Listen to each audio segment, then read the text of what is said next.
এ পর্যায়ে আজকের আজিমুস-শান নুরানী মানিমুলাত মাহফিলের সম্মানিত প্রধান আলোচক হযরতুল হাজ আল্লামা কাজী মঈনুদ্দিন আশরাফী মাদ্দাজিল্লাহ আলী হুজুরকে ফুলের মালা দিয়ে শুভেচ্ছা বিনিময় করবেন। উলামায়ে গৌসুল আজম দস্তগীর রাদিয়াল্লাহু তাআলা সংগঠনের সদস্য মাওলানা মোহাম্মদ নুরুল হক। মারহাবা মারহাবা মারহাবা মারহাবা। এ পর্যায়ে আপনাদের সম্মুখে কুরআন ও হাদিসের আলোকে গুরুত্বপূর্ণ তাকরীর নিয়ে আসতেছেন ঐতিহ্যবাহী দ্বীনি শিক্ষা প্রতিষ্ঠান চট্টগ্রাম পাথরঘাটা সুবহানী আলিয়া কামিল মাদ্রাসার সুযোগ্য শাইখুল হাদিস আহলে সুন্নাত ওয়াল জামাত বাংলাদেশের সম্মানিত চেয়ারম্যান, বিশিষ্ট লেখক ও গবেষক, মুনাজার আহলে সুন্নাত উস্তাদুল উলামা হযরতুল হাজ আল্লামা কাজী মঈনুদ্দিন আশরাফী মাদ্দাজিল্লাহ আলী সাহেব, হযরতুল হাজ আল্লামা কাজী মঈনুদ্দিন আশরাফী মাদ্দাজিল্লাহ আলী সাহেব। আলহামদুলিল্লাহি রাব্বিল আলামিন। মাওলায়া সাল্লি ওয়া সাল্লিম ওয়া বারিক আলাইহি। গোলামানে গৌসে আজম দস্তগীর সবাই বলুন রহমতুল্লাহি আলাইহি সংগঠনের উদ্যোগে প্রতি বছরের ন্যায় আয়োজিত এই আজিমুস-শান আয়োজন ইন্তজামের সম্মানিত সভাপতি, মঞ্চে উপস্থিত প্রবীণ আলেমে দ্বীন হযরতুল হাজ আল্লামা মাওলানা মাহফুজুল হক আল কাদেরী মুদ্দাজিল্লুহুল আলী, আমার ডান পাশে বসা যিনি এতক্ষণ আপনাদের সামনে তাকরীর ও বয়ান পেশ করেছেন কাজী ইমরান কাদেরী দামা ইকবালুহু, মঞ্চে তশরিফ ফরমা অপরাপর উলামায়ে আহলে সুন্নাত, हाज़रीन सामईन बरादरान दीन व मिल्लत रहमानी व रहमकुमुल्लाह ताला। अल्लाह रब्बुल इज्जतेर आलिशान दरबारे शुक्रिया आदाय करছি যে আজকের এই আজিমুস-শান এই আয়োজনটা কেমন এটা আর বলার মতো না, যেটার সিনারি দৃশ্য প্রমাণ করছে যে আয়োজক পক্ষ অন্তরের গভীর মোহব্বত থেকে আয়োজন করেছেন। আলহামদুলিল্লাহ।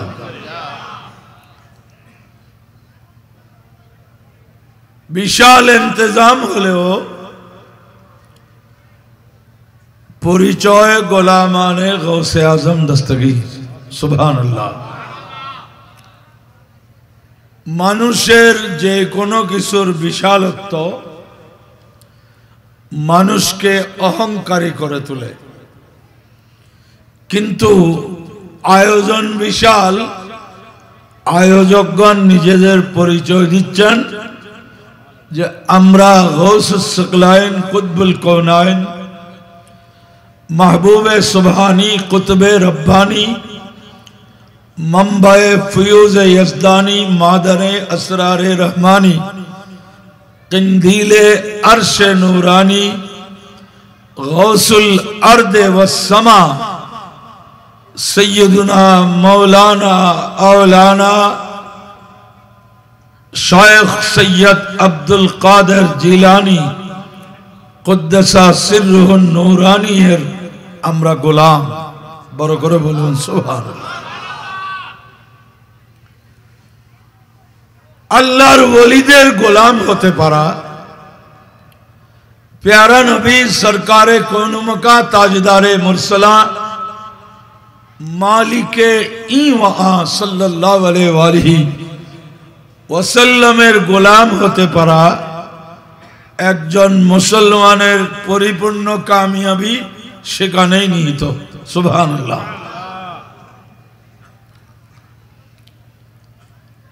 হুজুর গৌসে আজম, এই গৌসে আজম শব্দটিও অনেক মুসলমান মানতে রাজি নেই। নাউজুবিল্লাহ বলে যে গৌসে আজম আল্লাহ ছাড়া কেউ নাই। এরা বলতেছে গৌসে আজম মানে বড় সাহায্যকারী। বলে সবচেয়ে বড় সাহায্যকারী তো আল্লাহ না, বন্দা কেমনে বড় সাহায্যকারী হবে? এইটা ওদের দৃষ্টিভঙ্গি। দুনিয়াবি ভাবে কেউ যখন কোন এলাকায় কিছু সাহায্য সহযোগিতা করে, তার প্রশংসা করার মধ্যে কোনো বখালতি কার্পণ্য নাই। অথচ এই বিশ্বে মুসলমানদের উপর ওলি আল্লাহদের সবচেয়ে বড় অবদান হলো যে অসংখ্য মানুষ ওনাদের উসিলায় ঈমানের দৌলত লাভ করেছেন। ঈমানদারের কাছে ঈমানের দৌলতের যদি মূল্য না থাকে, কার কাছে থাকবে? স্বর্ণ চিনে কে? বানিয়া বলেন না, বানিয়া যেটা বলি, স্বর্ণ চিনে বানিয়া। যারা স্বর্ণকার, আমরা তো চকচকে দেখলে সবকিছুকে কি মনে করি? স্বর্ণ মনে করি, হ্যাঁ। কিন্তু আসল স্বর্ণ যারা চিনে, এরা স্বর্ণকার, এরা জারকার, সাওয়াক। তো যারা স্বর্ণকারের স্বর্ণ চিনবে, আর যিনি চকচকে জিনিসকে স্বর্ণ মনে করে, উনি অনেক সময়, ফিতল তো অনেক দাম আছে, এই সিলভারের উপরও সোনালি রং লাগাই দিলে মনে করবে এইটাও স্বর্ণ। তাহলে ধোঁকা খাবে কিনা? ঈমানদারকে ঈমানের গুরুত্ব বুঝতে হবে। ঈমানের দৌলত কত বড় দৌলত! দুনিয়ার কোন দৌলত কবরে যাবে না, ঈমান আর আমলের দৌলত কবরে যাবে। সুবহানাল্লাহ। আপনার টাকা পয়সা, জমি জমা, ব্যাংক ব্যালেন্স, অট্টালিকা, ইমারত, প্রাসাদ, গাড়ি বাড়ি, মিল, ফ্যাক্টরি, স্বর্ণ চাঁদি, হীরা জওহরাত, এগুলো আপনাকে আল্লাহর দরবার থেকে মুক্ত করতে সক্ষম নয়। কিন্তু ঈমানের দৌলত এমন দৌলত, আপনাকে, আপনি যখন ঈমানকে ধরেছেন, ঈমান আপনাকে এমন ভাবে ধরবে, বেহেশতে পৌঁছায়, তারপরও ছাড়বে না, ওইখানে সাথে থেকে যাবে।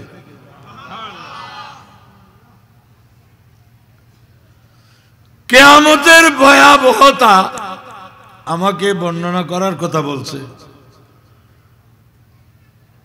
দেখেন, প্রত্যেক কিছু কিন্তু বর্ণনার মধ্যে ফুটে আসে না। যা মানুষ বাস্তবে বুঝে, এটা বলে বোঝানো যায় না।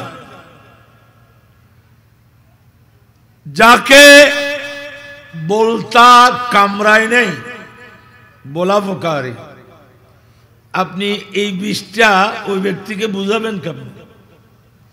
পারবেন বুঝাইতে?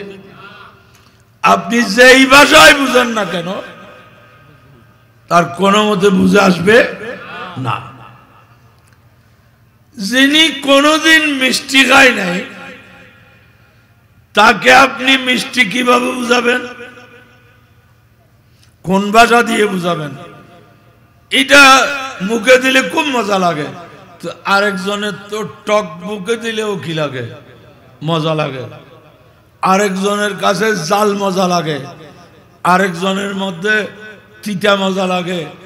যারা ডায়াবেটিস রোগী ওরা তিতা করলার রস কিনে, মপ্ত না, তিতা করলা কিনে কিনে তিতা খাচ্ছে কিনা। এই বিষয়গুলো ভাষায় বোঝানো যায় না, এবার উপলব্ধির মাধ্যমে বুঝতে হয়। সুবহানাল্লাহ। ঈমানের গুরুত্ব যারা বুঝেছে এদের কাছে প্রাণের গুরুত্ব তুচ্ছ হয়ে গেছে। সুবহানাল্লাহ। ঈমানের গুরুত্ব যারা বুঝেছে এদের কাছে ধন সম্পদ তুচ্ছ হয়ে গেছে। সুবহানাল্লাহ। ঈমানের মজা যারা বুঝেছে এদের কাছে রাজত্ব, বাদশাহী এগুলা তুচ্ছ হয়ে গেছে। ঈমানের গুরুত্ব যারা বুঝেছে এদের কাছে দুনিয়া, দুনিয়ার সম্পদ, নেতৃত্ব, কর্তৃত্ব, লোভ, ভোগ, বিলাস, আরাম, আয়েশ সবকিছু তুচ্ছ হয়ে গেছে। বড় করে বলুন সুবহানাল্লাহ। ঈমান এত বড় নেয়ামত। আপনি ঈমানের মজা কি সিদ্দিক আকবরকে জিজ্ঞেস করেন, ঈমানের মজা কি ফারুক আজমকে জিজ্ঞেস করেন, ঈমানের মজা কি ওসমানে গনিকে জিজ্ঞেস করেন, ঈমানের স্বাদ কি মৌলা আলী শেরে খুদা হায়দারে কর্রারকে জিজ্ঞেস করেন, ঈমানের স্বাদ কি হযরতে খুবাইব ইবনে আদি রাদিয়াল্লাহু তাআলা আনহুকে জিজ্ঞেস করেন, ঈমানের মজা কি হযরতে সুমাইয়াকে জিজ্ঞেস করেন। যারা হাসি মুখে মৃত্যুকে স্বাগত জানিয়েছে এদের কাছে ঈমান সবচেয়ে বড়, প্রাণ খুব তুচ্ছ তাচ্ছিল্য। সুবহানাল্লাহ। প্যারা হাজরিন, সেজন্য ঈমানের দাম যাদের কাছে বেশি ছিল ওদের মাধ্যমে ঈমান ইসলামের কাজও বেশি হয়েছে। আজকে এই দরবারে সিদ্দিক আকবর রাদিয়াল্লাহু আনহুর জীবনী গ্রন্থ মুফত দেয়া হচ্ছে। আরে সুবহানাল্লাহ, বড় করে বলেন না। মুফত কিনেন নাই, কিনলে কি মুফত হয়? কোন লাইব্রেরিওয়ালা মুফত বিক্রি করবে নাকি যা খরচ হয়েছে তা নিবে, না তার চেয়ে বেশি নিবে? কেন? সে তো খুশি হয়ে গেছে, মা বাবা গোলামানে গৌসে জিলানি, গৌসে আজম দস্তগীর, এদের মাধ্যমে আমরা অনেক বই সরবরাহ করতে পারলাম, সেল করতে পারলাম, আমাদের ব্যবসা লাভবান হয়েছে। সুবহানাল্লাহ। ওনারা কিনেছেন, বন্টন করতেছেন ফ্রি। সুবহানাল্লাহ। যারা পড়তে জানেন নিবেন, যারা আপনি পড়তে জানেন না, আপনার ছেলে মেয়ে পড়তে জানে, তাদের জন্য নিবেন। আমরা কোন ধর্মের মানুষ? যেই ধর্মের প্রথম নির্দেশ নামাজ পড়ো, রোজা রাখো, হজ করো, যাকাত দাও, ডিলা করো, ওযু করো, গোসল করো, জিহাদ করো, এটা নয়। প্রথম নির্দেশ ইকরা, ইকরা পড়ো। ইসলামের প্রথম নির্দেশ কি? পড়ো। বলে হুজুর তাহলে পড়লে তো আমরা যে কোনো কিছু পড়তেছি, ফেসবুকে পড়তেছি, পত্রিকা পড়তেছি, নাটকের বই পড়তেছি, নোবেল বই পড়তেছি, বিভিন্ন কিছু পড়তেছি, তো পড়লে হবে? না না, ইসলামের নির্দেশ সেই পড়া নয়। ইকরা বিস্মে রব্বিকাল্লাযী খালাক। তোমার রবের নামে পড়ো যিনি তোমাকে সৃষ্টি করেছেন। সুবহানাল্লাহ বলেন না। তাহলে রবের নামে কি নাটক পড়া যাবে? রবের নামে নোবেল পড়া যাবে? কোন নোবেল বইয়ে বিসমিল্লাহ লেখা আছে? হ্যাঁ? কোন কাল্পনিক বইয়ে বিসমিল্লাহ লেখা আছে? অনেক তরুণ ভাইদের শোক হয়েছে দস্যু বন্ধুর, তারপরে বিভিন্ন নাট্যকারদের সিরিজ সিরিজ বই শোভা পাচ্ছে, এগুলা একটাও বিস্মে রব্বিকা না, এগুলা একটাও আল্লাহর নামে নয়, সব কাল্পনিক কথা। আর এর পেছনে লেখক এমন আকর্ষণ সৃষ্টি করছে, এক সিরিজ পড়ার পর এখন কর্জ করেও আরেক সিরিজ কিনতেছে, টক লাগাই দিছে। এরকম বই আছে কিনা? হুমায়ুন আহমেদের বই পড়ে না? পড়ে। এখানে কিছু কাল্পনিক ঘটনা দিয়ে কিছু বিষয় বোঝানো হয়েছে, কিন্তু আল্লাহ হুকুম দিচ্ছেন ইকরা বিস্মে রব্বিক, তোমার রবের নামে পড়ো। সুবহানাল্লাহ। আজকে যেই বইগুলো এই দরবার থেকে দেয়া হচ্ছে ফ্রি, এগুলা সবগুলার উপরে বিসমিল্লাহ লেখা আছে। সিদ্দিক আকবর, আমরা নিজেদেরকে আশিকে রসুল বলি, এই মাহফিলে আশিকে রসুল আসবে, কিন্তু আশিকে রসুল কয়জন? এখানে যারা বসছে এদেরকে বলা যায়। কেন? এরা রসুলের মাহফিলে বসেছে। কিন্তু তার চেয়ে বেশি আশিকে রসুল হাঁটাহাঁটি করতেছে না?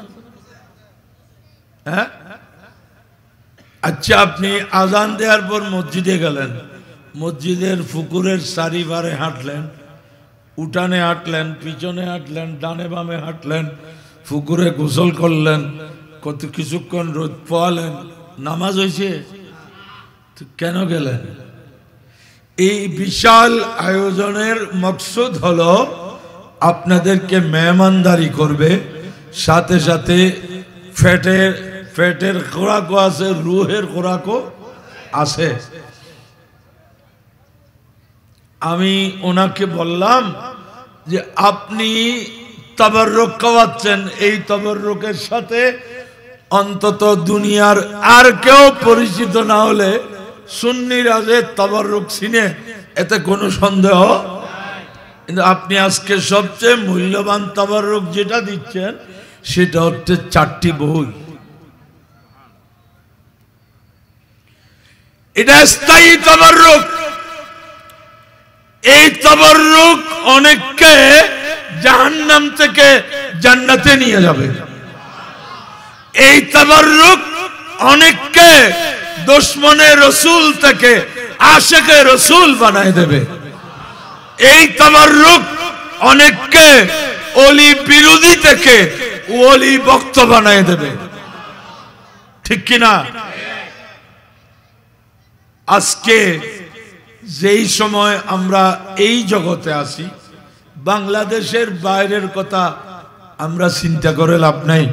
আমরা বাংলাদেশের মানুষ, আমরা বাংলাদেশের কথাই যদি বলি, আজকে বাংলাদেশে মুসলমান আর ইসলামের অবস্থা কি?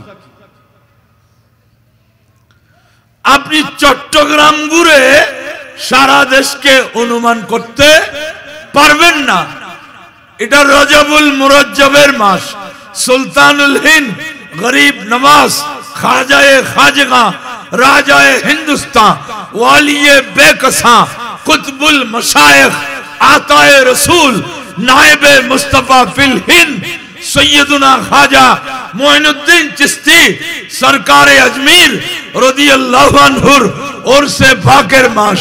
এটা হয়তো চট্টগ্রাম ঘুরলে বোঝা যাবে, কিন্তু এমন অনেক ডিস্ট্রিক্ট আছে এরা আবার খাজা বাবাকে এটা চিনেও না। আছে কিনা? ভিতরে না বাইরে? বাংলাদেশের ভিতরে না বাইরে? ভিতরে। শুধু তা নয়, অন্য ডিস্ট্রিক্টে এমন মোল্লা মৌলভীও আছে। কিসের খাজা? খাজা তো চায়ের দোকানে। এত ছোট করে নাউজুবিল্লাহ হবে না। আমাদের নাস্তা একটা খাজা আছে না? হ্যাঁ, একটু একটু মিষ্টি শিরে আছে, মুরমুরে চা দিয়ে খুব।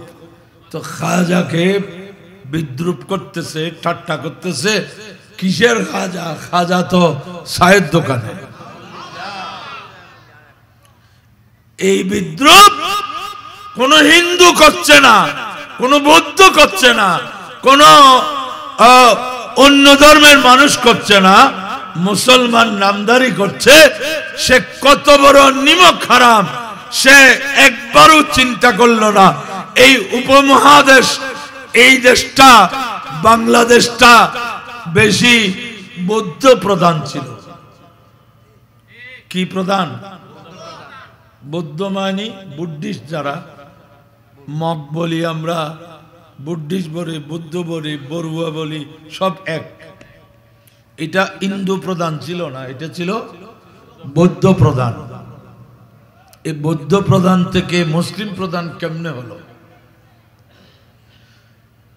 প্যারা হাজরিন, জমিনে আগাছা রোপণ করতে হয় না, আগাছা এমনি উঠে, ঠিক কিনা? কোনোদিন কোনো আগাছা রোপণ করতে হয় না, কিন্তু ক্ষেত কষ্ট করে করতে হয়। আপনি এইরকম এমনি জমিন একটাতে এনে কিছু রোপণ করতে পারবেন না? এটাকে হাল চাষ করে ক্ষেতের যোগ্য করে তুলতে হবে, তারপরে আপনি বীজ বপন করবেন, এরপর ফসল কাটা পর্যন্ত আপনাকে এটাকে যত্ন করতে হবে, তারপর আপনি আল্লাহর মেহেরবানি হলে ফসল পাবেন। ইসলাম তো ক্ষেত, মুসলমান এটা কি? ক্ষেত, এটা আগাছা নয়। তো এই ক্ষেত কারা করলেন? এই যে বিলের পর বিল আমরা সুজলা সুফলা শস্য শ্যামলা বাংলাদেশ দেখতেছি, ধান ক্ষেত এটা কি এমনে এমনে হয়েছে নাকি কৃষকের পরিশ্রমের ফসল? আলু ক্ষেত, বেগুন ক্ষেত, মরিচ ক্ষেত, সবজি ক্ষেত, ফুলের বাগান, এগুলা এমনে হয় নাই। একটা শ্রেণীর হাড় ভাঙা পরিশ্রম, গাম জড়ানো পরিশ্রমের মাধ্যমে ক্ষেত হয়। তো আমরা যারা মুসলমান, আজকে বাংলাদেশে মুসলমানের সংখ্যাগরিষ্ঠতা কত? 2022 সালের 27শে জুলাই বাংলাদেশে আদমশুমারি শেষ হয়েছে। সেই আদমশুমারির রিপোর্ট হলো 92.8% মুসলমান বাংলাদেশে। তার মানে 100 জন মানুষের মধ্যে 200 জন মানুষ মিলে 400 জন মানুষের কাছাকাছি হচ্ছে মুসলমান। 200 জনের মধ্যে এখানে 190 জনের মতো হবে মুসলমান, 7.5% অন্যান্য ধর্মের মানুষ। এই যে বিশাল একটা ইসলামের বাগান, এটা কারা করলো? এই খোঁজ খবর একমাত্র সুন্নি মুসলমান ছাড়া আর কারো কাছে নেই। কেন? তার কারণ হলো এরা ওয়াফাদার নয়, এরা কৃতজ্ঞ নয়, এরা শুকর গুজার নয়। এরা বলছে মুসলমান হয়েছি, কে করছে এগুলোর দরকার কি, মুসলমান হয়ে গেছি বস। এটা কিন্তু মনুষ্যত্বের পরিচয় না। এই দেশে এই বিশাল বুদ্ধিস্ট প্রধান, বৌদ্ধ প্রধান দেশটাকে মুসলিম সংখ্যাগরিষ্ঠ পৃথিবীর দ্বিতীয় অথবা তৃতীয় বৃহত্তর মুসলিম রাষ্ট্রে পরিণত করার পিছনে যাদের অবদান, তারা কেউ রাষ্ট্রনায়ক নয়, তারা কেউ রাজনৈতিক লিডার নয়, তারা কেউ আর কেউ নয়, এরা হচ্ছেন আউলিয়ায়ে কেরাম। এটাই হচ্ছে সত্য ইতিহাস। এই চট্টগ্রামের দুইটা অংশ, একটা উত্তর চট্টগ্রাম, আরেকটা কি মাঝখানে মহানগর। উত্তর চট্টগ্রাম প্রায় সময় ত্রিপুরার ওদের আন্ডারে থাকত, দক্ষিণ চট্টগ্রাম আরাকান মায়ানমার ওদের আন্ডারে থাকত। এইখানেই এক সময় উত্তর চট্টগ্রাম পার হয়ে মুসলিম রাজা বাদশারা তাদের অভিযান দক্ষিণে পর্যন্ত পরিচালিত করে কোন সময় দখল করছেন, কোন সময় দখল হারাইছেন। ওই সময় 2000 সৈন্যের ক্যান্টনমেন্ট ছিল দোহাজারি, এই কারণে এটার নাম দোহাজারি। ওইখানে 2000 মুসলিম সৈন্যের ক্যান্টনমেন্ট ছিল। কোথায়? এটার নাম এজন্য দোহাজারি। আর উত্তর চট্টগ্রামে মুসলিম সৈন্যদের ক্যান্টনমেন্ট আরো সমৃদ্ধ ছিল, সৈন্য সংখ্যা বেশি ছিল 8000। কয় হাজার? 8000 থেকে এটা 8000 হয়ে গেছে। 8000 আছে না? হ্যাঁ, 8000 কে 8000 কেন বলে? এখানে মুসলমানদের 8000 সৈন্যবাহিনীর ক্যান্টনমেন্ট ছিল, এই কারণে এটার নাম 8000। থানার মধ্যে একটা ইউনিয়ন আছে সিপাতলি। কি তলি? আমরা চট্টগ্রামের লোক কোনো কিছু ঠিকঠাক বলি না, এটা আসলে সিপাহতলি, সিপাহীতলি। সিপাহী মানে সৈন্য, সিপাহী মানে সৈন্য। এখন আমরা বলি কি সিপাতলি। আমাদের চট্টগ্রামে কোনো শব্দ নিরাপদ থাকে না, এটা এমন ভাবে বিকৃত হয় তার আসল খুঁজে পাওয়া কঠিন হয়ে যায়, ঠিক কিনা? তো প্যারাদরিন, এই সব এলাকায় রাজা বাচ্চারা অভিযান পরিচালনা করে ভূমি এরিয়া দখল করছে। কলব দখল করা এটা রাজা বাচ্চার কাম নয়। ঈমান ইসলাম যদি ঢুকাইতে হয় জমিন দখল করলে হবে না, কলব দখল করতে হবে। বড় করে বলুন সুবহানাল্লাহ, আরো জোরে বলুন সুবহানাল্লাহ। আউলিয়ায়ে কেরামের রাজত্ব চলে কলবের উপর, বাদশাদের রাজত্ব চলে জমিনের উপর, ভূমির উপর। ভূমির রাজত্ব স্থায়ী নয়, কলবের রাজত্ব স্থায়ী। প্যারা হাজরিন, আজকের ভারত 500-700 বছর মুসলমানরা শাসন করছে, কিন্তু ব্রিটিশ এসে বসলো, এরপর ভাগ হয়ে গেল। আজকের ভারত আজকে হিন্দু সম্প্রদায়ের অধীনে, ঠিক কিনা?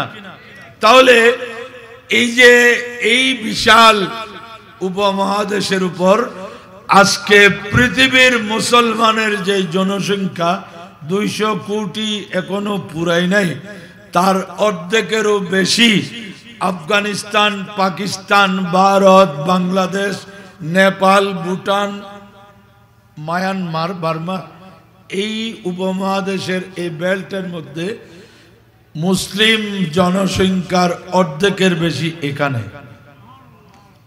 অথচ এইখানে কোন নবী আসেন নাই, বলেন না? এই বেল্টে কোন নবী, কোন সাহাবী আসেন নাই। কিছু তাবেঈ, কয়েকজন সাহাবী শুধু পাকিস্তানের সিন্ধু প্রদেশের মধ্যে আসছে, ঐতিহাসিকভাবে অতটুকু প্রমাণ আছে। কিন্তু এই বিশাল এলাকা এভাবে মুসলমানের সংখ্যা কেমনে বাড়লো? তো একটা জিনিস মনে রাখবেন, আমার প্যারা নবী এই জগতে কিন্তু প্রথমে মক্কায়ে মুআজ্জামায় আসেন নাই। আমার প্যারা নবীর নুজুল হয়েছে এই উপমহাদেশে, জুহুর হয়েছে মক্কায়ে মুআজ্জামা। আল্লাহু আকবার, ইয়া রাসূলুল্লাহ, ইয়া গৌসে আজম দস্তগীর জিন্দাবাদ। প্যারাজরিন, হযরতে আদম আলা নবিয়িনা ওয়া আলাইহিস সালাম ব্যস্ত থেকে জমিনে এসেছেন। কোন জমিন? শ্রীলঙ্কায়। কোথায়? শ্রীলঙ্কা। এই জবলে আদম এখনো আছে, আদম পাহাড়। সেই শ্রীলঙ্কা থেকে পায়ে হেঁটে হযরতে সৈয়দনা আদম সফিউল্লাহ রহমতুল্লাহ আলাইহিস সালাম উনি 70 বার হজ করেছেন। হযরতে আদম আলাইহিস সালাম, তো হযরতে আদমের পিঠে আমার নবীও ছিলেন কিনা? তো নবী প্রথমে এই উপমহাদেশে এসেছেন, আত্মপ্রকাশ হয়েছে মক্কায়ে মুআজ্জামা থেকে। নুজুলে মুস্তাফা হিন্দুস্তানে, জুহুরে মুস্তাফা আরবস্তানে। বড় করে বলুন সুবহানাল্লাহ। এখন অনেক ইয়েতে ওই ফুলের বাগানের যেগুলো কি নার্সারিতে বিভিন্ন জিনিসের চারা পায় না, ফল ফুল বিভিন্ন ধরনের চারা বিক্রি হয়, ঠিক না? তাহলে চারাগুলো কিন্তু লাগাচ্ছে মানুষ বিভিন্ন এলাকায়, কিন্তু চারা হিসেবে জন্ম নিচ্ছে কোথায়? নার্সারিতে। এখান থেকে কিনে কিনে মানুষ চারিদিকে নিয়ে যাচ্ছে, বাড়িঘরে রোপণ করছে। তো রসুলে পাকের প্রথম তশরিফাবরি জমিনের মধ্যে হিন্দুস্তানে আস্তে আস্তে আস্তে আস্তে আত্মপ্রকাশ, শুভাগমনটা মক্কায়ে মুআজ্জামায়, আর স্থায়ীভাবে তশরিফ ফরমা মদিনায় পাকে। বড় করে বলুন সুবহানাল্লাহ। তাহলে রসুলে পাক এই দিকে প্রথমে আসার কারণে পশ্চিমা বিশ্ব থেকে অসংখ্য ওলি আল্লাহরা এইদিকে কেন আসলেন? আল্লাহর জগৎ তো মক্কায়ে মুআজ্জামা মদিনায়ে পাক থেকে পশ্চিমে আরো দেশ আছে কিনা? ওইদিকে তেমন যায় নাই। গরিব নওয়াজ এইদিকে এসেছেন, অসংখ্য ওলি আল্লাহরা পশ্চিম দিক থেকে পূর্ব দিকে এসেছেন। কেন? তার রহস্য হলো যে আমার রসুল আদম আলাইহিস সালামের পিঠে করে সর্বপ্রথম হিন্দুস্তানে এসেছেন। বড় করে বলুন সুবহানাল্লাহ। তো প্যারা হাজরিন, মানুষের কলবের মধ্যে ঈমানের বাতি জ্বালানো, এটা ম্যাচ দিয়ে জ্বলাই দিয়ে লাইটার দিয়ে সম্ভব না। এটা বেলায়েতের পাওয়ার ছাড়া মানুষের কলবে ঈমানের বাতি জ্বালানো সম্ভব। আউলিয়ায়ে কেরাম সেই কাজটাই করেছেন, সুবহানাল্লাহ। যার কারণে আজকে উপমহাদেশে মুসলমানের বিরাট একটা অংশ, এবং আলহামদুলিল্লাহ আদব কায়দা তাজিম সম্মান উপমহাদেশের মুসলমানের কাছে যেভাবে আছে অন্য দেশের মুসলমানের কাছে সেভাবে নাই। আপনি হজ করতে গেলে আমার চোখে দেখেছি একই হাতে স্যান্ডেল এবং কোরআন শরীফ। কোথায় হজ করতে গিয়ে যে হাতে স্যান্ডেল নিয়েছে, স্যান্ডেলের সাথে কি? কোরআন শরীফ। এই দেশে যে কোরআন শরীফ পড়তে জানে না, সেও কোনোদিন এই কাজ, বরং সে আরো বেশি সম্মান করবে। তো আমি তাড়াতাড়ি আমার এক সঙ্গী আলেম, ওনাকে দেখাইলাম, দেখেন দেখেন, বলে কি দেখেন, মুসলমান একই হাতে, অথচ আরেক হাত খালি। কিন্তু ইসলামের শিক্ষা হলো বাম হাতে স্যান্ডেল নাও, ডান হাতে কোরআন শরীফ নাও। বাম হাতে পত্রিকা রাখো, ডান হাতে চা পান করো। এখন যারা একটু স্ট্যান্ডার্ড, আধুনিক, আলট্রা মডার্ন, এরা বাম হাতে চা খাবে, ডান হাতে পত্রিকা পড়বে। আপনারা দেখবেন, মিথ্যা বলতেছি না কোনো, কিন্তু এটা তো আল্লাহর নবী পছন্দ করেন নাই। আমার নবী বলেছেন বাম হাতে খেও না, বাম হাতে নিও না, বাম হাতে দিও না। বাম হাতের কিছু কাজ আছে কিনা? আছে। তাহলে বাম হাতে স্যান্ডেল নেব, এটাই নিয়ম। কিন্তু এই আদব অনেক মুসলমানের কাছে নেই। আর আদবিটা এত বড় নেমত, বেঈমানের কাছেও যদি আদব থাকে, সেই আদব তাকে ইমানদার বানায় সারে।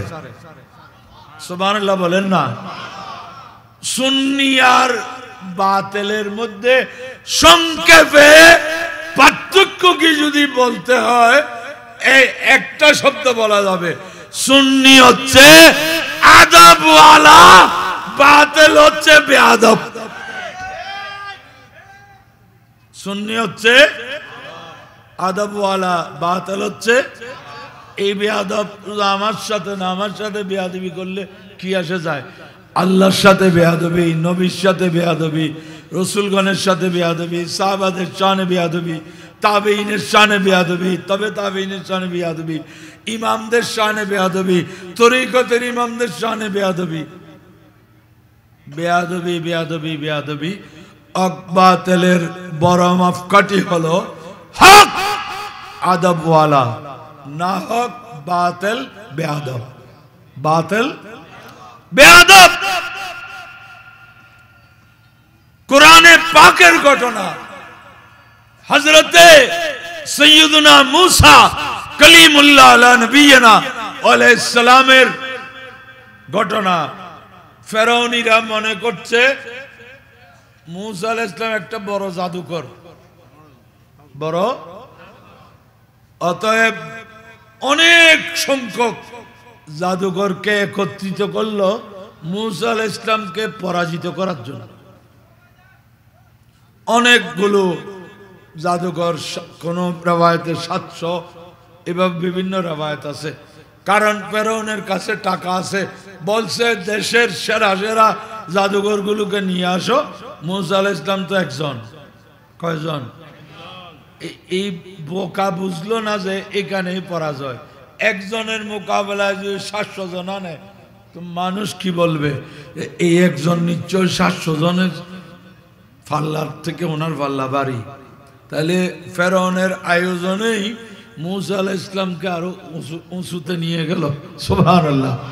আচ্ছা, যাই হোক, মাঠে এক পাশে সমস্ত জাদুকররা রেডি, আরেক পাশে হযরতে মূসা আলাইহিস সালাম অস্ত্র শস্ত্র, জাদু মন্ত্র, রশি লাঠি কিছু নাই, শুধু একটা লাঠি আছে। লাঠিও নিজের না, এটা শাশুর থেকে পাইছে। এটা বেহেশতি লাঠি, আদম আলাইহিস সালাম আসতে বেহেশত থেকে আনছে।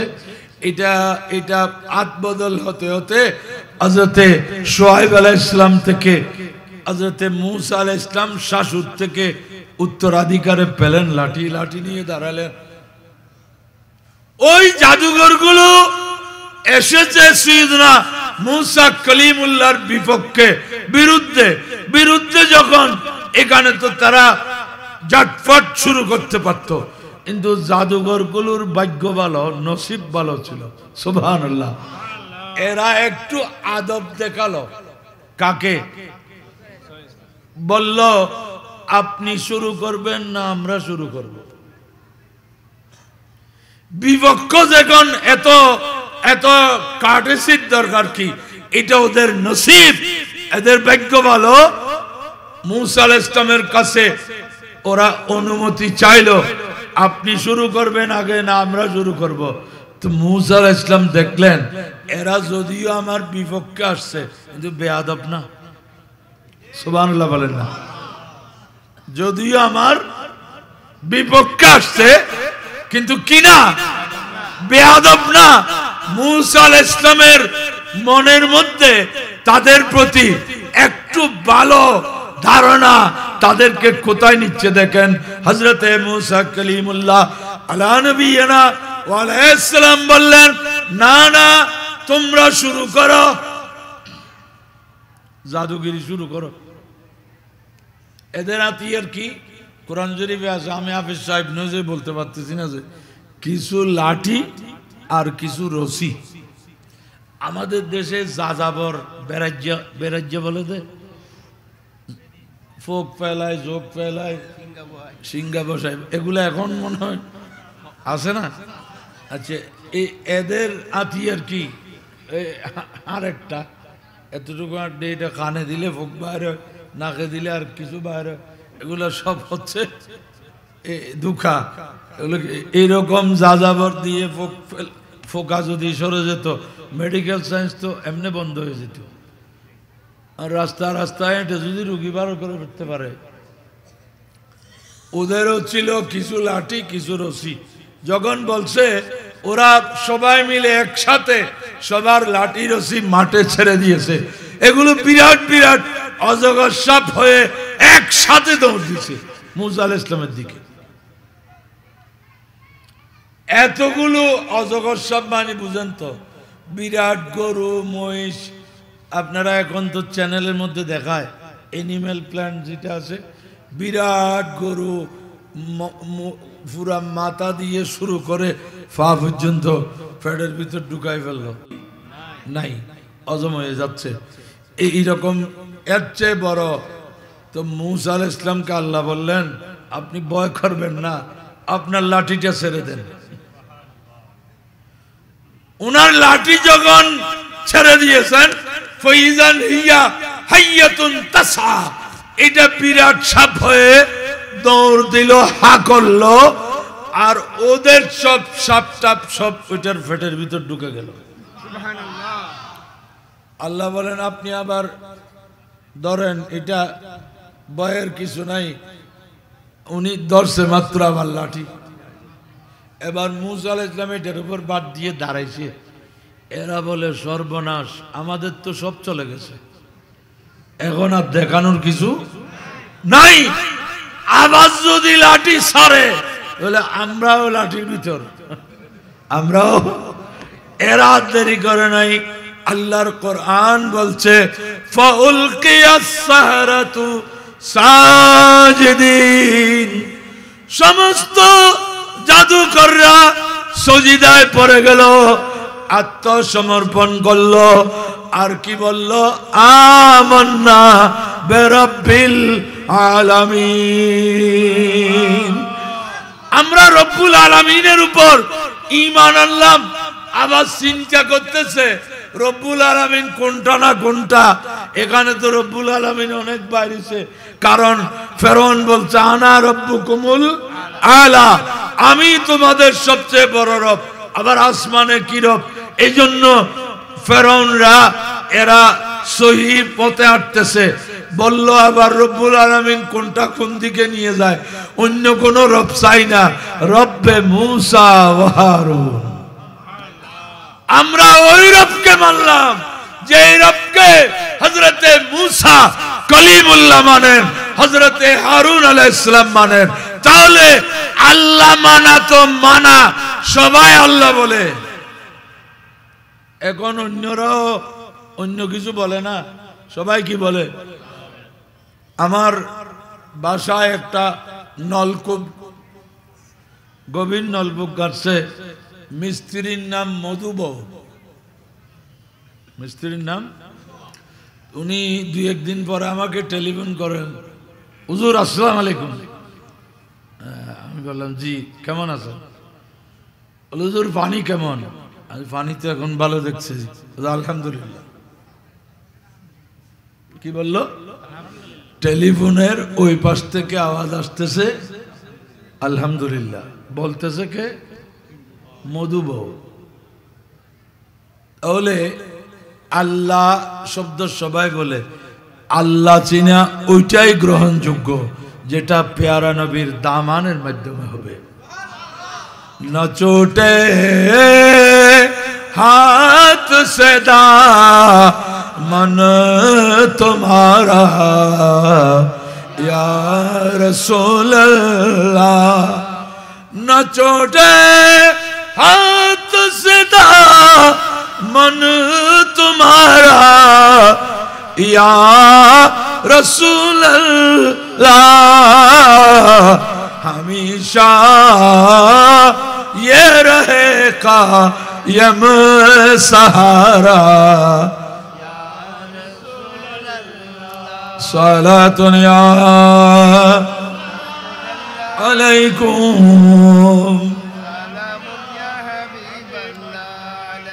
দেখেন এই জাদুকরের গোষ্ঠী ওসিলা ছিল, কিন্তু আমাদের দেশের ওয়াহাবি মওদুদি তাবলিগি লামাজাবি এরা ওসিলা ছিল না, নাউজুবিল্লাহ।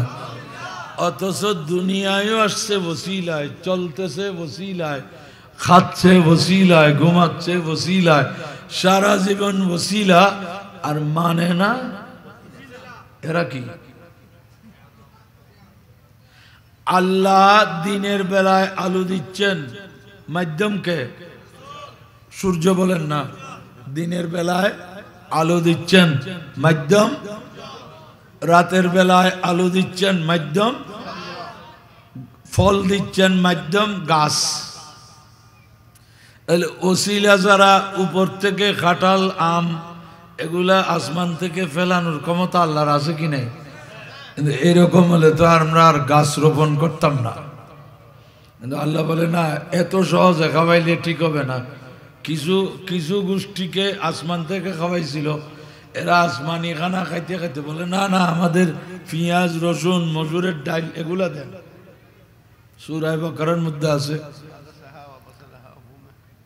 মানুষ আল্লাহর সৃষ্টির সর্বশ্রেষ্ঠ, এরা উৎপাদন করে খাবে, উপাদান সব আল্লাহ দিয়ে রেখেছেন। উৎপাদন করে খাওয়া, এটার মধ্যে মানুষের শ্রেষ্ঠত্ব। বড় করে বলুন সুবহানাল্লাহ। বসে বসে খাওয়ার মধ্যে কোনো শ্রেষ্ঠত্ব নাই। বসে খায় যে যার পা নাই, শাহ আমানতের মাজারের গলির যারা ভিক্ষুক, কারো পা নাই, কারো হাত নাই, কারো চোখ নাই, ওরা না বসে বসে খাবে। যাদেরকে হাত পা দিয়েছে আল্লাহ, শক্তি দিয়েছে, সুস্থ দেহ দিয়েছে, এর চেয়ে বড় পুঁজি আর কি আছে? আছে? কিন্তু মুসলমান, অনেক মুসলমানের চরিত্র নষ্ট হয়ে গেছে যে একটু অভাবে বললেই আর টেনে বসে। এটা নবীর আদর্শ নয়। ওইটা কবি যে বলছে, নবীর শিক্ষা করোনা ভিক্ষা, মেহনত করো সবে। এটা বুখারী শরীফের হাদিস। একজন এসে বলল, হুজুর আমার ঘরে কিছুই নাই, কিছুই নাই, সবাই অনাহারে, সবাই অনাহারে। রাসূল পাক বলেন, কিছু একটা দেখো, কি আছে? বলে, হুজুর একটা কম্বল আছে। বলে, এটা বিক্রি করে একটা কুটার কিনো, আর বাকিগুলা দিয়ে কিছু খাদ্য কিনো। কুটার দিয়ে বনে গিয়ে কাঠ কাটো, কাঠ কেটে এনে বিক্রি করলে বেশি মূল্য পাও বা কম মূল্য পাও, অবশ্যই পাবা। ভিক্ষা করলে ইচ্ছে হলে কেউ দেবে, ইচ্ছে না হলে দেবে না। দেবে না তো দেবে না, আরো বলবে কি বরকত হইছে। কি হইছে? বরকত হইলে তো বেশ করে দেওয়ার কথা, কিন্তু এই বরকতের অর্থ ফকিরও বুঝে। এই বরকতের অর্থ ফকিরও কি বুঝে? তো প্যারাজরিন বলতেছিলাম, হযরতে মূসা কলিমুল্লাহ আলাইহিস সালামের একটু আদব করে সমস্ত জাদুকর ঈমানের দৌলত পেল। আহলে সুন্নাত, আউলিয়ায়ে কেরাম, সুন্নি উলামায়ে ইজাম, পীরানে তরিকত, সুন্নি মুসলমানদেরকে যে জিনিসটা সবচেয়ে বেশি শিক্ষা দেয় সেটা হচ্ছে আদব। এক কথায় বাতিল করা যারা বেয়াদব। যারা কি? আল্লাহর সাথে বেয়াদবি, নবীর সাথে বেয়াদবি, ওলির সাথে বেয়াদবি। এরা বেয়াদবি করে নাই যে যেখানে আল্লাহকে ছাড়ে নাই। আল্লাহ মিথ্যা বলতে পারে বলছে যে না, এরা নাউজুবিল্লাহ বলেন না। ইমাম সাহেব মিথ্যা বললে ইমাম সাহেব কার মানুষ? বলে, হুজুর যা হয়েছে হয়েছে, আমাদের নামাজ যেখানে যাক, আপনি কিন্তু আর থাকবেন না, গাড়ি ভাড়া নিয়ে যান, চলে যান। তাহলে মিথ্যা বললে ইমামের পিছনে মুসল্লি ইক্তেদা করে না। আর আমাদের দেশে এমন কিছু মোল্লা মৌলবি বের হয়েছে, এরা মিথ্যা বলার জন্য একটা সুযোগ নিচ্ছে। বলে না, আল্লাহ বলে, নাউজুবিল্লাহ বলেন না। আল্লাহর সাথে কত বড় বেয়াদবি!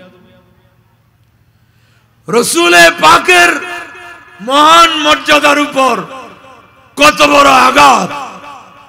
এগুলো অমুসলিমরা করতেছে না, মুসলমান করতেছে। মুসলমান চিনুন, আজকে ফিলিস্তিনের নিরপরাধ নারী শিশু বেসামরিক মুসলমানের রক্তে গাজার জমিন ভিজে যাচ্ছে, আর আমাদের দেশের আহলে হাদিস আমিনওয়ালা পার্টি এরা বলতেছে হামাসের বিরুদ্ধে আর মোসাদের পক্ষে। নওজুবিল্লাহ, নওজুবিল্লাহ, জোরে বলুন না নওজুবিল্লাহ। কেন জানেন? ওরা চলে ইহুদির পয়সায়। আপনারা তো সহি হাদিস এটা শুনতেছেন, সহির ভিতর কি আছে? 2013 সালের কথা। কয় সাল? শবে বরাতের পরের দিন তো পত্রিকা প্রকাশ হয় নাই, এর পরের দিন পত্রিকায় আসলো এই আহলে হাদিস গায়রে মুকাল্লিদ লা মাযাবিরা লেখছে শবে বরাত মুসলমানদের লক্ষ্মী পূজা।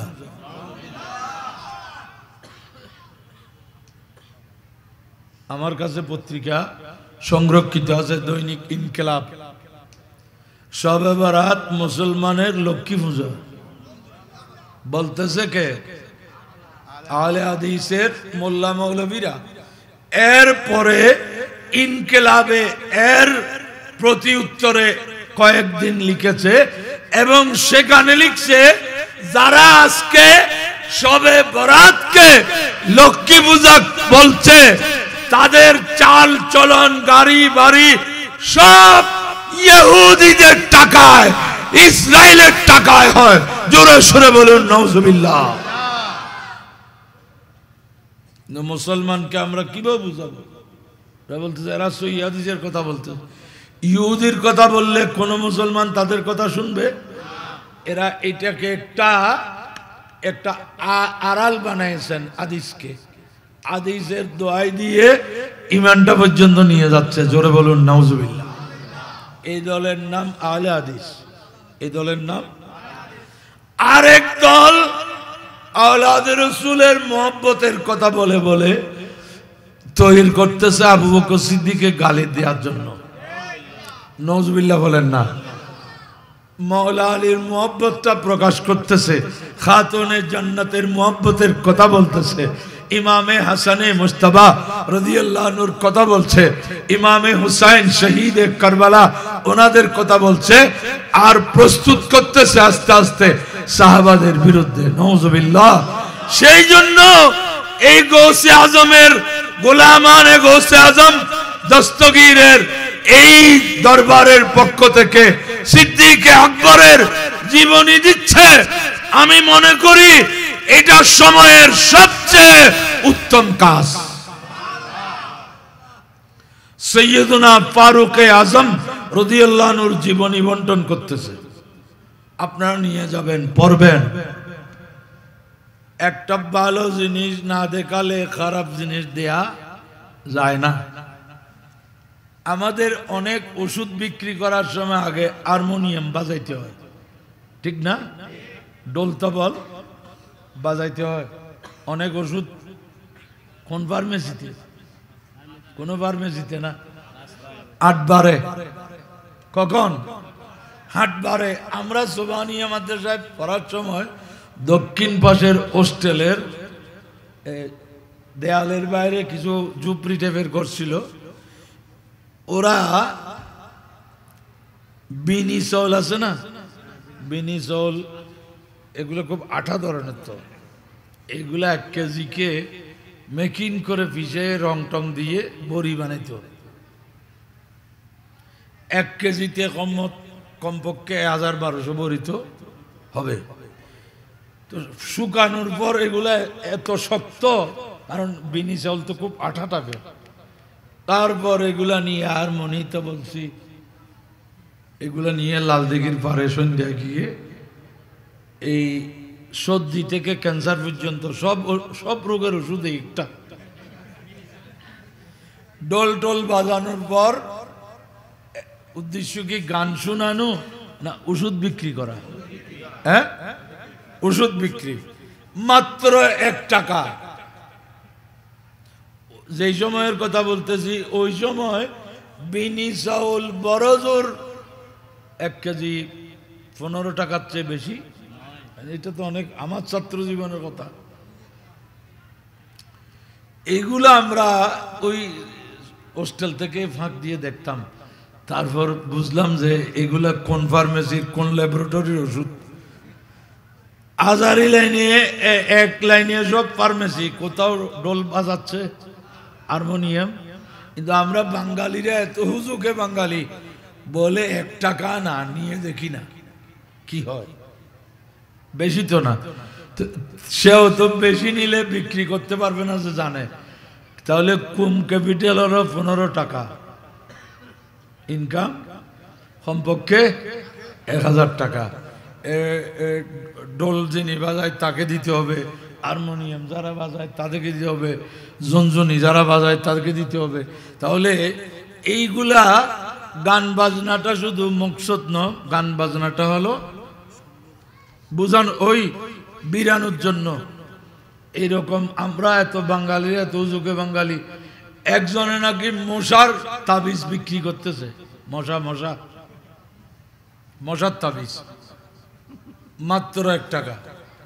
এখন বহিল একটা মশার কামড় খায়, কিন্তু মশারি কিনে না। আর একটা মজুরি কমপক্ষে 200-250 টাকা। এ বলে মাশাআল্লাহ, এইটা না আমি খুঁজতেছি। এ কি করছে, প্রত্যেক খাটের জন্য 4টা করে নিছে, 4 কোনায় 4টা বানবে। যা খাট আছে এই অনুযায়ী নিছে। বাজার থেকে গিয়ে এগুলা সন্ধ্যা হয়ে গেছে, বানতেছে। তো ওনার ওয়াইফ জিজ্ঞেস করতেছেন কি করতেছেন, বলে আজকে যদি আল্লাহ একটু আরামে ঘুমায়। কি হয়েছে, বলে তোমার তো মশারি করতে করতে মুখে ফানা উঠছ, উঁস করে চলতে হয়। মশারির কামড় থেকেও বাঁচতে হবে, টাকা পয়সাও বাঁচাতে হবে। মশার কামড় থেকেও বাঁচতে হবে, টাকা পয়সাও বাঁচাতে হবে। তুই বলে এগুলো কি, মশার তাবিজ। আমার জীবনে তো মশার তাবিজ শুনি না। বলে মহিলা মানুষ গেছস কতটুকু, আর তুই থেকে জানলি। এখন সব খাটে তো বেঁধে দিছে, দেখে আসে মশার কি অবস্থা। মশা তো আস্তে আস্তে আসতেছে, আরে শুয়ে শুয়ে বলতেছে আয়, মদ খুব গনিয়ে আসছে, আয় আয়, আমি তো মেশিন বসাইছি। শেষ পর্যন্ত দেখা গেল মশা আগে এসে বসছে তাবিজের উপর, দীর্ঘ সময় বসে আছে, কিছুই হচ্ছে না। এখন কিছুক্ষণ পর লাইট আর কতক্ষণ যখন বন্ধ করছে, এবার মশার অভিযান শুরু করছে। কি রে, 4টা তাবিজ দিলাম, একটা কোনো কাজই হচ্ছে না। এবার মধ্যরাতে বউ বলে কি খবর, বলে খবর খুব একটা সুবিধাজনক না। সকালে উঠে বলে এইকে যদি আমি পাই, কি দেখি, আচ্ছা তাবিজটা একটু খুলে দেখি কি লেখছে। এবার সুতা খুলে দেখে এখানে লেখছে মশার দাবাই মশারি, মশার দাবাই।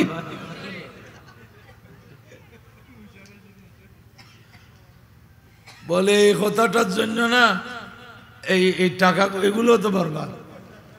তো বউ বলতেছে বকিলের টাকা ওইভাবে যায়, বকিলের টাকা ওইভাবে যায়। আর বকিল তো সব জায়গায় হিসাব করে, এক বকিলের নাকি অসুখ হয়েছে, বেশি অসুখ, ডাক্তার আনে না। এখন সবাই ফিরাফিরি করতেছে, ডাক্তার আনো, বরদাস্ত করতে না পারে, ডাক্তার একটাকে ডাকাইছে, বেশি ভালো ডাক্তার না। বলে ডাক্তার সাহেব কিছু মনে করবেন না, আমি চিকিৎসার জন্য ডাকাই নাই, তো কিসের জন্য? বলে আমার যে রোগ, এই চিকিৎসায় কি পরিমাণ টাকা খরচ হইতে পারে, এটা একটা বাজেট। তুই রোগে কি এগুলা বুঝে? বলে না, আমারটা অন্য ধরনের। ডাক্তার একটা বাজেট দিয়ে গেছে ছেলেদেরকে, বলে এবার হুজুরকে ডাক, ইমাম সাহেবকে। বলে হুজুর, আমি যদি মারা যাই, মরা থেকে দাফন পর্যন্ত কি পরিমাণ টাকা পয়সা খরচ হইতে পারে? হুজুর একটা হিসেব দিছে, 1 লাখ সাবান, 3টা কাপড়, মোটামুটি একটা ফিগার দিছে। তখন 2টাকে টালি করে দেখতেছে, চিকিৎসার চেয়ে মরে গেলে খরচ কম হবে। চিকিৎসার চেয়ে মরে গেলে কি খরচ কম হবে। বলে আমার পরিবারের সবাই, আমার নীতিতে কোনো আপোষ নাই, আমি এক নীতির মানুষ, আমি হিসেব করে দেখছি মরলে খরচ, অতএব আমি মরে যাব। প্যারাদিন এই দেশে মানুষকে কতভাবে ধোঁকা দিচ্ছে। কেউ সহিহ হাদিসের কথা বলে ধোঁকা দিচ্ছে, কেউ আওলাদে রসুলের মুহাব্বতের কথা বলে ধোঁকা দিচ্ছে। এরা হচ্ছে শিয়া আর ওরা হচ্ছে আহলে হাদিস। শিয়াও জাহান্নামী, এরাও জাহান্নামী। আহলে হক হচ্ছে আহলে সুন্নাত ওয়াল জামাত। বড় করে বলুন সুবহানাল্লাহ,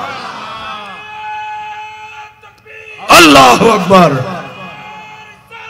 ইয়া রাসূলুল্লাহ, ইয়া গৌসে আজম দস্তগীর, জিন্দাবাদ জিন্দাবাদ জিন্দাবাদ। প্যারাদিন শিয়ারা এত বড় দাজ্জাল জালেম, গৌসে আজম, যে গৌসে পাকের নামে পাকে এই সংগঠন, গৌসে পাককে এরা সৈয়দ আওলাদে রসুল পর্যন্ত মানে না। কেন জানেন? গৌসে পাক আওলাদে রসুল, গৌসে আজম ইমামুল আউলিয়া, কিন্তু শিয়াদের বিরুদ্ধে খড়গস্ত ছিলেন। শিয়াদের বিরুদ্ধে এমন লেখা লিখছেন, এই কারণে গৌসে পাককে এরা আওলাদে রসুল মানে না। অথচ পুরা দুনিয়া স্বীকৃতি, স্বয়ং গৌসে আজম বলছেন, আমি ইমামে হাসানে মুজতবা হাসান রাদিয়াল্লাহু আনহুর আওলাদ। আনাল হাসানি ওয়াল মাখদাম মাকামি ওয়া আকদামি আলা ওয়ানকির রাজালি। আসসালাম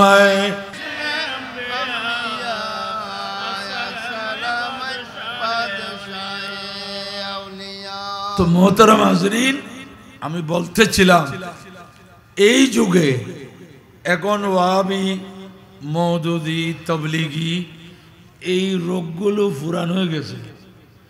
রোগ যখন পুরানো হয় তো করোনা মহামারী সর্দিতে রূপান্তরিত হয়।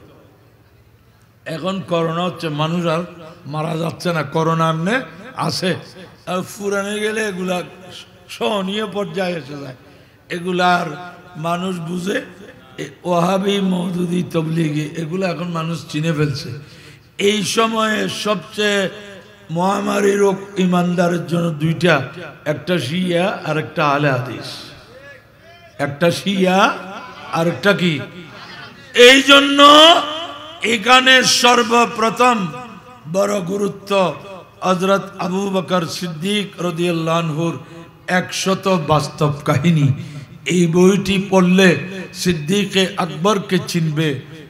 এই বইটি এখানে উনি ফিরে দেওয়ার জন্য যে সিদ্ধান্ত, আমি বলবো এই যুগের ইমানের রোগ নিবারণ করার জন্য সবচেয়ে বড় চিকিৎসা হচ্ছে এই বইগুলো। বড় করে বলুন সুবহানাল্লাহ। এরপর এদের শিয়াদের আকীদা হলো জাহান্নামে বড় বড় 12টি আগুনের সিন্দুক আছে। সিন্দুক চিনেন তো? এখনকার ছেলেরা চিনবে না। পুরানো পুরানো ঘরে কি আছে? সিন্দুক আছে। তো এই ছোট বাচ্চারা ওই ডিপ ফ্রিজ চিনবে অনেকটা, এই ধরনের বলা যায়। তো এই শিয়াদের আকীদা হলো জাহান্নামে 12টি আগুনের সিন্দুক আছে। তন্মধ্যে 6টি হচ্ছে ফেরাউন, নমরুদ, আমান, সদ্দাত, এদের মতো ওদের জন্য। আর 6টি নাকি আমার নবীর উম্মতের বড় বড় জাহান্নামীদের জন্য। তন্মধ্যে একটা আবু বকর সিদ্দিকের জন্য আর একটা ওমরের জন্য। জোরে জোরে বলুন না নাউজুবিল্লাহ, আরো জোরে বলুন নাউজুবিল্লাহ।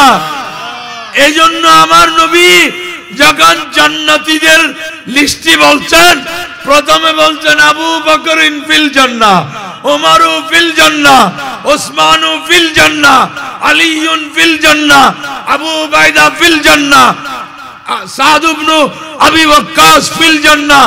এইভাবে জান্নাতি ঘোষণা দিয়েছেন, বড় করে বলুন সুবহানাল্লাহ। প্রথমে দিয়েছেন কাকে? আবু বকরিন ফিল জান্নাহ, 2 নম্বরে উমরু ফিল জান্নাহ। এই জন্য এই দুইটা জীবনী গ্রন্থ, সুবহানাল্লাহ।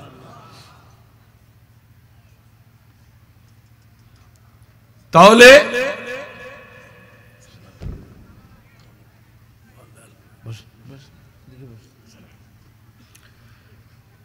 এই শিয়া সম্প্রদায়ের বড় টার্গেট হলো এই দুইজন। 1 নম্বরে সিদ্দিক আকবর, ফারুক আজম রাদিয়াল্লাহু আনহু। অথচ সিদ্দিক আকবর কে? উনি খলিফাতুর রাসূল, রাস্তা দিয়ে যাচ্ছেন, দেখলেন ইমামে হাসানে মুজতবা রাদিয়াল্লাহু আনহু খেলা করতেছেন। সহিহ বুখারীর রওয়ায়াত। সিদ্দিক আকবর কোলে নিয়ে ফেললেন, আদর করতেছেন আর বলতেছেন, হাসান, আলীর মতো হও নাই, নবীর মতো হয়েছ। আলীর মতো হও নাই, নবীর মতো হয়েছ। ওয়ালিউন ইয়াদহাকু, হযরত আলী কাররামাল্লাহু ওয়াজহুল করিম কাছে ছিলেন। উনি সিদ্দিক আকবরের কথা শুনে উনি হাসতেছিলেন, বড় করে বলুন সুবহানাল্লাহ। ফারুক আজম আওলাদে রাসূলকে কত শ্রদ্ধা করতেন, আর আজকে আওলাদে রাসূলের দোহাই দিয়ে এই কমবক্ত জাহান্নামী শিয়ারা বলতেছে এই দুইজন হচ্ছে ইসলামের বড় দুশমন। এরা মওলা আলীর উপর জুলুম করেছে, খেলাফত দেয় নাই। অথচ মুসনাদে আহমদের মধ্যে হযরত আলী কাররামাল্লাহু ওয়াজহুল করিম বলছেন, এ মুসলমানরা, আমার নবীর পরে সর্বশ্রেষ্ঠ কে আমি তোমাদেরকে বলে দিচ্ছি। একজন হলেন আবু বকর, আরেকজন হলেন ওমরে ফারুক রাদিয়াল্লাহু আনহুমা। বড় করে বলুন সুবহানাল্লাহ। এই জন্য এখানে এই দুইটি বইকে প্রায়োরিটি দেওয়া হয়েছে। এই দরবার গৌসে আজম দস্তগীর, গোলামানে গৌসে আজম দস্তগীর, সেই জন্য গৌসে পাকের কারামাতে গৌসে আজম এই বইটা দিয়েছেন। দিচ্ছেন কি? ফ্রি। আবার আমাদের দেশে মালে মফত দিলে বেরহম। আমি জলগামছা কিনতে পারি না, বাবার দিনের শাল দিয়ে পা মুসুল করি। এটা যেন না হয়, বলে মফত যখন পাইছি ফরব কেন না। এগুলা ঈমান আকীদার জন্য সবচেয়ে বড় হাতিয়ার। 4 নম্বরে, এটা যেহেতু আমার লেখা, এই জন্য বলতেছি, এইটা আমি লিখেছি 2001 সালে। এখানে যেই বর্তমান যেই দলগুলো, ভ্রান্ত দলগুলো আছে, এগুলোর সংক্ষিপ্ত পরিচয়, এদের আকীদা কি, আমাদের আকীদা কি, কোরআন সুন্নাহর আলোকে ইসলামের মূলধারা ও বাতিল ফিরকা। এটা লেখা হয়েছে অনেক আগে, এটার অনেক এডিশন হয়ে গেছে। এই বইটা পরে অনেক ছাত্র শিবিরের ছেলে, ফেনী একটা কলেজের কয়েকজন ছাত্র, ওখানকার আরেকজন আলেম, জামিয়ার প্রাক্তন ছাত্র মৌলানা আবু সাইদ, ওনাকে ধরল যে এখানে যে মওদুদির ব্যাপারে যে অভিযোগ, এগুলা যদি উর্দু কিতাবে দেখাইতে পারে, যেহেতু মওদুদি তো বাংলায় লেখে নাই, কোন ভাষায় লিখছে? উর্দু ভাষায়। তো এই জন্য উর্দু ভাষায় যদি দেখাইতে পারে, তাহলে তারা শিবির ছেড়ে দিবে। তখন উনি আমার কাছে আসলেন, আমি আবার উর্দু কিতাবগুলো বের করে উর্দু যেটা ভাষ্য সেটা দিলাম, অনুবাদ দিলাম। উনি নিয়ে গেলেন, এটা ওরা দেখে ঠিকই ছাত্র শিবির ত্যাগ করে ইসলামী ছাত্র সেনায় অন্তর্ভুক্ত হয়ে গেল। তো প্যারাজরিন, আমি মনে করি এটা হচ্ছে সবচেয়ে উত্তম তাবাররুক, যে ফ্রি 4টি বই। এই 4টি বইয়ের যে বাইন্ডিং, যেই কাগজ, আমার মনে হয় কমপক্ষে হলেও 600-700 টাকা হবে। একটা কোরআনে পাকেরও একটা নুসখা আছে। প্যারা হাজরিন, কিয়ামতের ভয়াবহতা আল্লাহ বলছেন, ইয়মা ইয়াফিরুল মারউ মিন আখিহি ওয়া উম্মিহি ওয়া আবিহি। মানুষ সেদিন এখন সবচেয়ে ঘনিষ্ঠ সম্পর্ক মা, বাবা, ভাই, বোন, স্ত্রী এদের সাথে, কিন্তু সেই দিনটা হবে ভাইকে দেখলে ভাই পালাবে। কারণ বড় ভাই, অনেকে বড় ভাইকে মানে না, কিন্তু বড় ভাই আর ছোট ভাইয়ের মধ্যে একটা পার্থক্য সবাইকে মানতে হবে, যে আমার বড় ভাই যাই হোক আমাকে কোলে উনি নিয়েছেন, আমি ওনাকে নিই নাই। ঠিক কিনা? বড় ভাই অবশ্যই আমাকে কোলে নিয়েছেন, আমি তাকে কোলে নিই নাই। এই জিনিসটা চিন্তা করলে বড় ভাইয়ের সামনে, আমাদের দেশে যে বলে বড় ভাই বাবার মতো, এটা হাদিস, এটা হাদিসে পাকে আমার রসুল বলেছেন। তো প্যারা হাজরিন, কিয়ামতের দিন বড় ভাই ছোট ভাইকে দেখলে পালাবে। কেন? আমার ছোট ভাই যদি আমার কাছে একটু নেকি চায়, আমি দেব না কেমনে বলবো? কিন্তু আজকে তো আমিও মুসিবতে, আমি তার চেয়ে তাকে দেখে পালাই। মা, মা কাকে বলে? যিনি নিজে খায় না, ছেলে মেয়েকে নিজে অনাহারে থাকে। রসুলে পাকের দরবারে এক মা তার দুটি মেয়েকে নিয়ে আসছে, তিনটি মেয়েকে নিয়ে আসছে। উম্মুল মুমিনিন আয়েশা সিদ্দিকার কাছে হাত পাচ্ছে, একটা খেজুর দিয়েছে, ওই একটি খেজুরকে মা একটুও খায় নাই, তিন মেয়েকে ভাগ করে দিল। রসুলে পাক দেখে বললেন, এই মা সন্তানকে যিনি এভাবে লালন পালন করছেন, যার তিনটি মেয়েকে লালন পালন করে সুশিক্ষা দিয়ে বিয়ে দেবে, এগুলা তার জান্নাতে যাওয়ার ওসিলা হবে, জাহান্নাম থেকে বাঁচার রক্ষা কবচ হবে। বুখারী শরীফ হাদিস।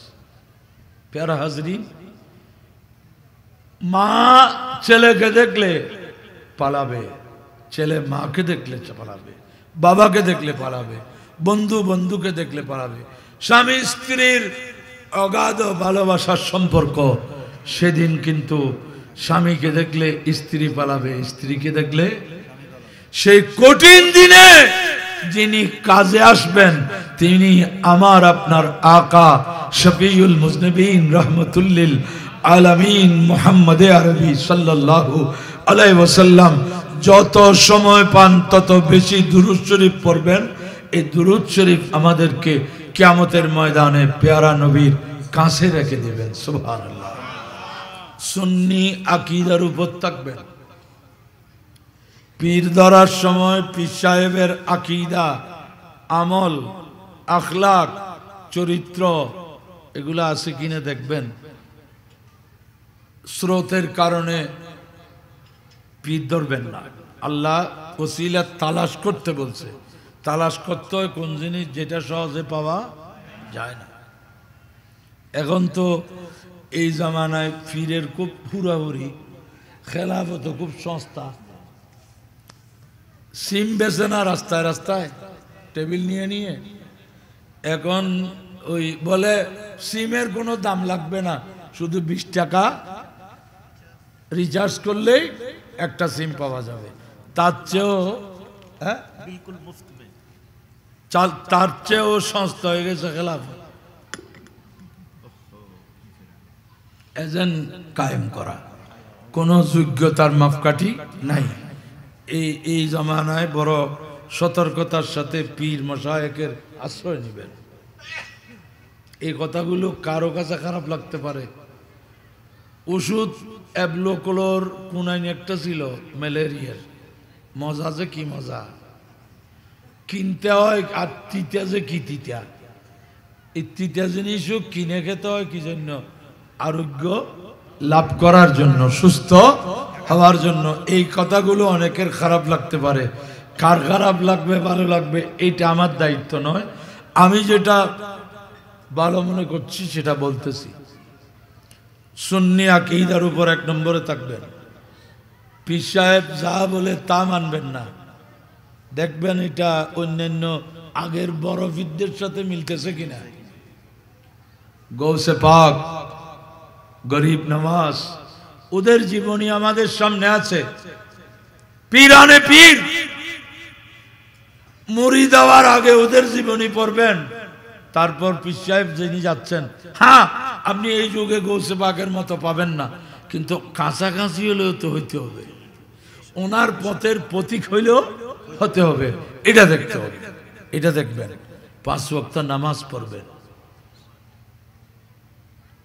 আমাদের দেশে এখন আসল মাজারের চেয়ে স্বপ্নের মাজার খুব বেড়ে যাচ্ছে, ঠিক কিনা? না আমি বলতেছি যে ঠিক বলতেছেন? দেখেন, আসলের বিরুদ্ধে যখন নকল বের হয় ক্ষতিকার হয়, অতএব নকল মাজার বাড়লে ক্ষতি হবে আসল মাজারের। বাতিলের লাভ হবে। কি বলবে? বলে যেগুলা 200-400 বছর আগে বলতেছে এগুলাও যে স্বপ্নের নয় আমরা কেমনে জানি? এই কথাগুলো সবাই বলতেছে না, কিছু পয়সার গোলাম মোল্লা মৌলভী আছে, শুধু পয়সাটাই দরকার। কি বলতে হচ্ছে বলেন? বলে এই মাজারের পক্ষে বলবেন, যে মাজার আসলে হয় কিনা এগুলা দেখবে না, বস এটাকে গৌসুল আজম পর্যন্ত বানাইয়ে আবার উনি প্যাকেটটা নিয়ে চলে যাবে। এইসব মোল্লা মৌলভীদের অবস্থা কিয়ামতের দিন কি হবে জানেন? আমার রসুল এই মাসে তো মেরাজ দেখলেন, কিছু মানুষ ইয়াখমিসুনা লাহুম আযফারুম মিন নুহাসিন ইয়াখমিসুনা বিহা উজুহাহুম ওয়া সুদুরাহুম। আমার রসুল দেখবেন কিছু মানুষের নখগুলা তামার। কিসের নখ? তামার। এগুলা দিয়ে নিজের বুক, নিজের বুক ছিঁড়ে ফেলতেছে, আশ্রয়ে ক্ষত বিক্ষত করছে। আমার রসুল বলবেন, মান হাউলায়ে ইয়া জিবরাইল, জিবরিল এরা কারা? বলবে হাউলায়ে খুতাবাউ উম্মতিকা, এগুলা আপনার উম্মতের ওয়াইজরা, ওয়াজি মৌলবীরা। ওয়াজি মৌলবীর অবস্থা কেন? কথায় কাজে মিল নাই, শুধু টাকা মকসদ। এই ধরনের বক্তা থেকে আল্লাহর কাছে ফানা চাইবেন। আহলে সুন্নতের মাহফিল করা হয় সুন্নিয়তের লাভের জন্য না ক্ষতির জন্য? যে ওয়াইজদের কারণে আহলে সুন্নত লাঞ্ছিত হচ্ছে, এইসব ওয়াইজদের বর্জন করুন। ভালো আলেমও আছে, এলমও আছে, কণ্ঠও আছে, এদেরকে দাওয়াত দেন। আল্লাহর ওয়াস্তে আহলে সুন্নতকে বেইজ্জত করবেন না। আপনারা এগুলো সম্পর্কে আমাদের চেয়ে বেশি ওয়াকিফ। এই ভিডিওতে কি ইউটিউব, ফেসবুক, কত মৌলবীকে ধরছে, মৌলবী এক পৃষ্ঠে পড়ো শুদ্ধ করে, ওনাকে এনে আমরা জিন্দাবাদ দিচ্ছি। ইমাম শেরে বাংলা রহমতুল্লাহ আলাইকে সবাই চিনেন তো? এখন শেরে বাংলা হওয়ার জন্য কত কেউ লাফালাফি করতেছে। তো এই ধরনের কিছু ওয়াইজকে ডাকছিলাম, ডেকে বললাম যে তোমরা শেরে বাংলা যে বলতেছ, উনি থাকলে কিন্তু তোমরা ওয়াজ করতে পারতে না। আর ইমামে আহলে সুন্নাত গাজী দ্বীন ও মিল্লাত ইমাম শেরে বাংলা কেমন ছিলেন জানেন? ওনার সামনে যদি ভুল বলছে, এই বয় বয় বয় বয় বয়, তুই মানুষ গুমরা করে ফেলাবি, বয় দিতেন, বসাই দিতেন, তোমার পক্ষে ওয়াজ করা যায় যাবে না। কিন্তু আমরা তো এত কঠোর হতে পারতেছি না। কিন্তু সুন্নিয়ত আকীদা এটাকে প্রাধান্য দেন। আল্লাহ পাক এই দরবারের গরিবের মেয়েকে বিয়ে দিয়েছে, এর চেয়ে উত্তম কাজ এই যুগে সামাজিক পরিবর্তনের জন্য আর কিছু হইতে। অনেক মানুষ ভালো ডাক্তার দেখাতে পারছে না, ভালো ডাক্তার দেখাইতে পারতেছে না পয়সার জন্য। একজন ভালো ডাক্তারের ফি এখন 600-700-800 টাকার। এই ধরনের 4টি ডাক্তারকে এনে, 6টা ডাক্তারকে এনে বিভিন্ন বিষয়ের ডাক্তার মা বোনদের ব্যাপারে বিভিন্ন রোগীদেরকে ফ্রি চিকিৎসা দিয়েছেন। এইটা এই যুগের সবচেয়ে ভালো কাজ। খতমে বুখারী শরীফ হয়েছে, খতমাতে হয়েছে, অর্থাৎ রুহের বডির দুইটারই কল্যাণে এখানে কাজ হচ্ছে। আল্লাহ পাক এই খেদমতগুলোকে কবুল করুন। সবচেয়ে ভালো কাজ যেগুলো রসুল পাক বলেছেন তার মধ্যে একটা হচ্ছে খাওয়ানো। এইটাও মাশাআল্লাহ চলতেছে। আল্লাহ পাক এই দরবারের ভবিষ্যতের কর্মসূচিগুলো কামিয়াব করুক, আমিন।